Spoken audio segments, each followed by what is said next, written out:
प्रदेश सरकार द्वारा सरकार गांव के द्वार कार्यक्रम शुरू किया गया है। इसको लेकर भाजपा निशाना भी साध रहे हैं और जनमंच बंद करने को लेकर सवाल खड़े किए जा रहे हैं। वहीं सीएम के मीडिया एडवाइजर नरेश चौहान ने भाजपा पर पलटवार किया है और जनमंच कार्यक्रम पर सरकारी खजाने में लाखों रुपए लूटने के आरोप लगाए गए हैं। उन्होंने कहा कि मुख्यमंत्री ने सरकार गाँव के द्वार कार्यक्रम डोडरा क्वार से शुरू किया है और पहली बार ऐसा हुआ है कि कोई मुख्यमंत्री डोडरा क्वार के क्षेत्र में जाकर लोगों के बीच रात गुजारी है और उनकी समस्याओं को सुना और मौके पर ही कई समस्याओं का समाधान किया गया। इस कार्यक्रम पर कोई भी सरकारी खजाने से बोझ नहीं पड़ा है, जबकि जो भाजपा ने जनमंच कार्यक्रम शुरू किया है उस पर सरकारी खजाने से लाखों रुपए लुटाए जा रहे थे। लेकिन जो प्रदेश सरकार द्वारा कार्यक्रम शुरू किया गया है इस पर किसी भी तरह का कोई खर्च नहीं किया जा रहा है, बल्कि ग्रामीण क्षेत्रों में जाकर लोगों से समस्याओं को सुनने के साथ ही उनका समाधान करने का कार्य भी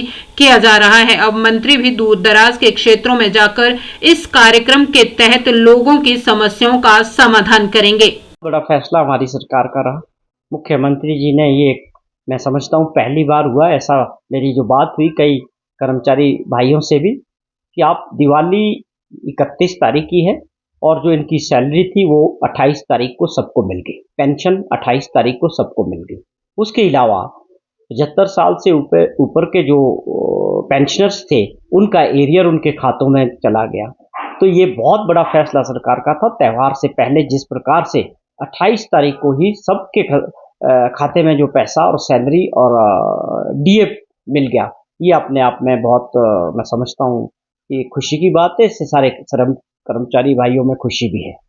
और आज धनतेरस का त्यौहार है, हम इसकी भी सभी प्रदेशवासियों को और आगे दिवाली की बहुत सारी शुभकामनाएं सभी को, सभी प्रदेशवासियों को, कि सबकी दिवाली अच्छी रहे और अमन और शांति रहे और लोग पूरे इस त्यौहार को पूरे एंजॉय करें। और हम एक बार फिर से जो है दिवाली की शुभकामनाएं सभी प्रदेशवासियों को देते हैं। देखिए, हमारी सरकार की एक कमिटमेंट थी जो माननीय मुख्यमंत्री जी ने सरकार आपके द्वार जो प्रोग्राम किया, आप समझें कि डोडरा क्वार के अंदर पहली बार ऐसे नेता बने, ऐसे मुख्यमंत्री बने जो एक आप समझे ट्राइबल एरिया ही है डोडरा क्वार।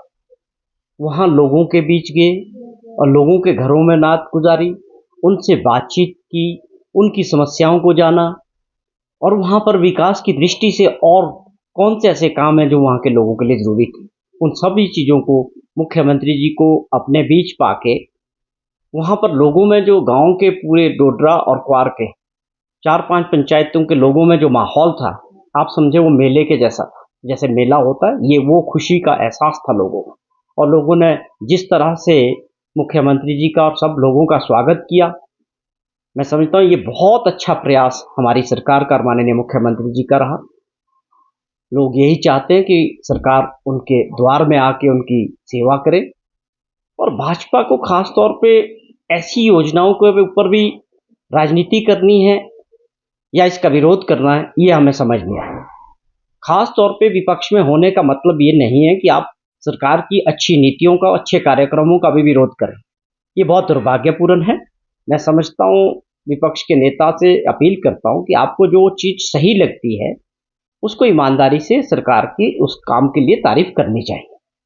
ये एक बहुत अच्छा कार्यक्रम है और इसको बाकी मंत्रिमंडल के लोग भी आगे जारी रखेंगे। और मुख्यमंत्री जी ने भी अपनी बहुत खुशी जाहिर की इस दौरे के बाद कि हम आइंदा भी इन कार्यक्रमों को लोगों के बीच जारी रखेंगे।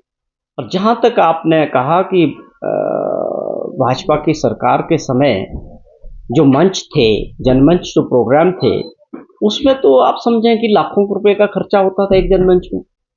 वो तो खास तौर पे उसका उस वक्त भी बड़ा जिक्र हुआ मीडिया में भी कि वो एक खाने पीने का और एक मौज मस्ती का माहौल बन गया था और उसमें लाखों रुपए जो है सरकारी खजाने से उड़ रहे थे। लेकिन हमारा जो कार्यक्रम है, आप समझे, इसमें कोई खर्चा, किसी तरह का बोझ सरकारी खजाने पे और लोगों का पैसा नहीं लुटाया गया।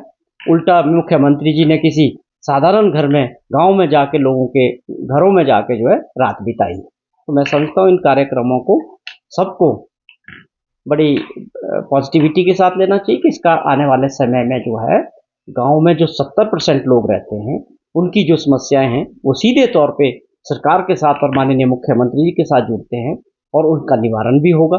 स्वाभाविक तौर पे ये हमारी प्राथमिकता भी है कि हम जो है गाँव को मजबूत करना चाहते हैं और जो हमारी सोच थी दूसरे बजट में कि गांव की अर्थव्यवस्था को मजबूत करना, मैं समझता हूँ उस दिशा में ये मुख्यमंत्री जी का बहुत बड़ा फैसला है। इसके अलावा अगर जिस तरह से